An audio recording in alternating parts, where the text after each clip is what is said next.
메이저리그 꼴찌팀을 상대로 무난하게 승리를 거둘 것이라 생각했던 밥 멜빈 감독은 팀 내 가장 잘 치는 이정우를 빼고 일할 때의 타율을 보이는 마토스를 넣고 여유를 부렸는데요.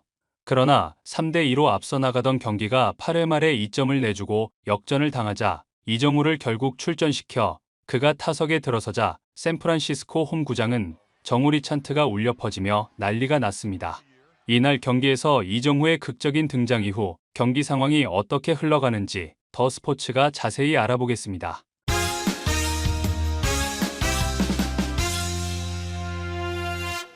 샌프란시스코 자이언츠는 2일 미국 캘리포니아주 샌프란시스코의 오라클 파크에서 열린 콜로라도 로키스와 홈경기 총 4연전 중 첫 번째 경기에서 맞대결을 펼쳤습니다.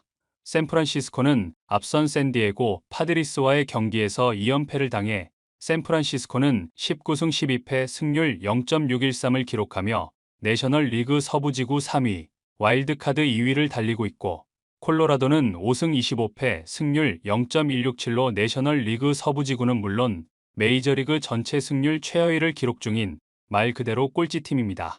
샌프란시스코를 상대하는 이날 콜로라도의 선발 투수는 자완 카일 프릴랜드로 이 경기에 앞서 방어율은 5.93으로 승리는 없고 4패인 투수입니다.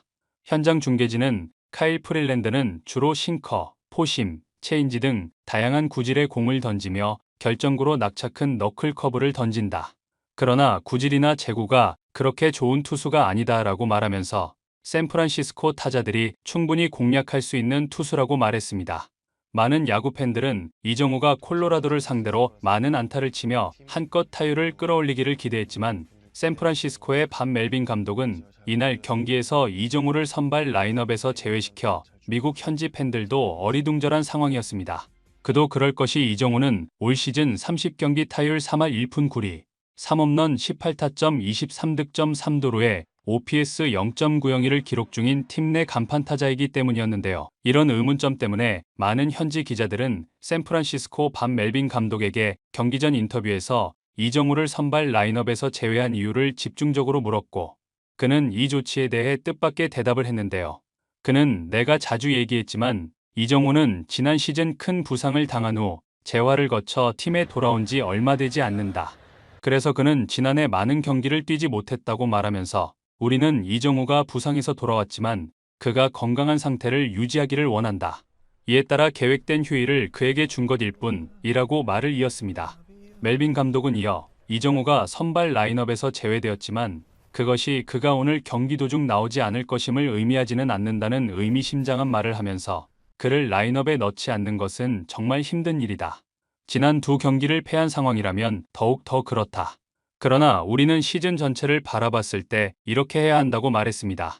1회 초에 샌프란시스코는 선두타자 1번 라모스가 상대 투수 프릴랜드를 공략, 선제 솔로 홈런을 때려내면서 1점을 앞서 나갔지만 그 뒤에 이어지는 원아웃 주자 1루와 2루 찬스를 후속 타자들의 지리멸렬로 득점에 성공하지 못했는데요. 얻어야 하는 득점을 얻어내지 못하자 콜로라도는 바로 반격을 해 3회 초 1점을 얻어 1대1 동점을 만들며 박빙의 승부를 이어가기 시작했습니다.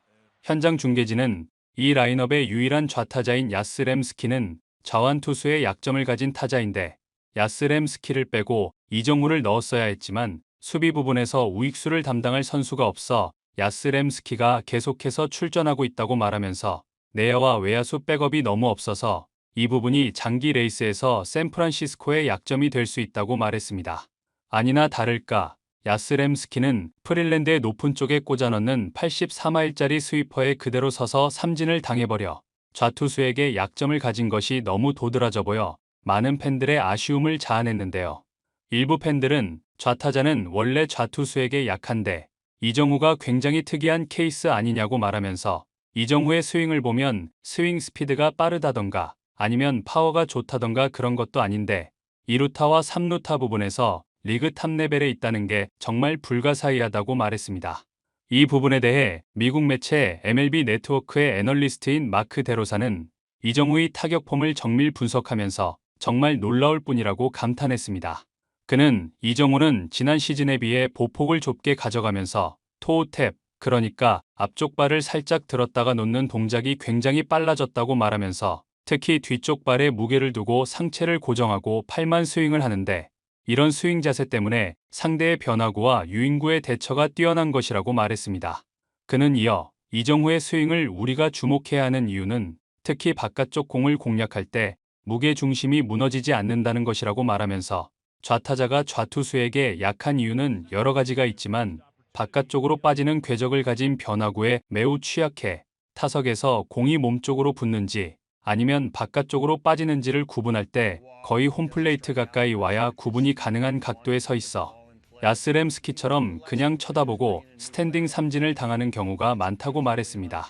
그러나 이정우는 상체를 고정한 상태에서 팔을 쭉 펴서 스윙을 하는데 무게 중심이 무너지지 않고 뒤쪽에 둔 상태라 공을 최대한 길게 볼 수 있다고 말했습니다. 이 경기에서 6회 초 적시 2타점을 치며 3대1로 앞서 나가는 결정적 2루타를 친 플로렌스는 역시 이정후의 스윙 동작에 대해 혀를 내두르며 칭찬을 아끼지 않았었습니다. 그는 이정후는 내가 보기에 타격 실력으로는 리그 5위 안에 드는 선수다라고 극찬을 하면서 높은 공이나 낮은 공, 특히 바깥쪽으로 빠지는 공을 거의 똑같은 스윙 동작으로 공을 맞춰낸다. 이런 스윙은 난 처음 보는데 이정후는 정말 미친 것 같다. 인간이 저렇게 스윙을 할 수는 없다. 정말 대단하다라며 경탄에 맞이 않았습니다. 플로렌스의 적시타 이후 계속된 찬스에서 마토스가 타석에 들어섰지만 약 79를 던지고 힘이 빠지기 시작한 프릴랜드의 84마일짜리 스위퍼에 헛스윙하며 삼진 아웃되어 아쉽게 찬스에서 득점을 하지 못했는데요. 콜로라도는 1점을 더 내며 3대1까지 추격을 하자 반 멜빈 감독은 8회 초 마토스를 빼고 이정후를 중견수로 넣어 1점차 승리를 지키겠다는 의지를 보여주어 팬들의 환호성을 자아냈습니다. 하지만 바뀐 투수 로저스를 제대로 공략한 콜로라도는 좌우측으로 안타를 치며 2점을 추가해 3대4로 역전이 되고 마는데요. 8회 말 투아웃 주자 1루 상황에서 이정후가 타석에 들어섭니다. 콜로라도의 바뀐 투수 저한 알렉산더는 초구를 91마일짜리 바깥쪽에 꽉 차는 싱커를 던지지만 이정후는 이 공을 지켜보며 원 스트라이크가 됩니다. 알렉산더는 싱커가 바깥쪽에 제대로 제구가 되자 자신감을 가지고 이번에는 92마일짜리 싱커를 이정후의 몸쪽 위에 스트라이크 존에 꽂아 넣고 이것을 이정후가 커트하며 투 스트라이크에 또 다시 몰리게 되는데요. 알렉산더는 투 스트라이크라는 유리한 볼 카운트에서 유인구를 던지지 않고 이정후를 3구 삼진을 잡을 요량으로 또다시 싱커를 던지고 이것을 이정후가 받아쳤지만 아쉽게 이루수 땅볼 아웃으로 물러납니다. 결국 콜로라도는 4대3 스코어를 잘 지켜 2연승을 가져가며 많은 팬들의 아쉬움을 자아냈습니다. 구독, 좋아요, 좋은 댓글은 불타는 제작 열정을 더욱 불타오르게 합니다. 이상 더 스포츠였습니다.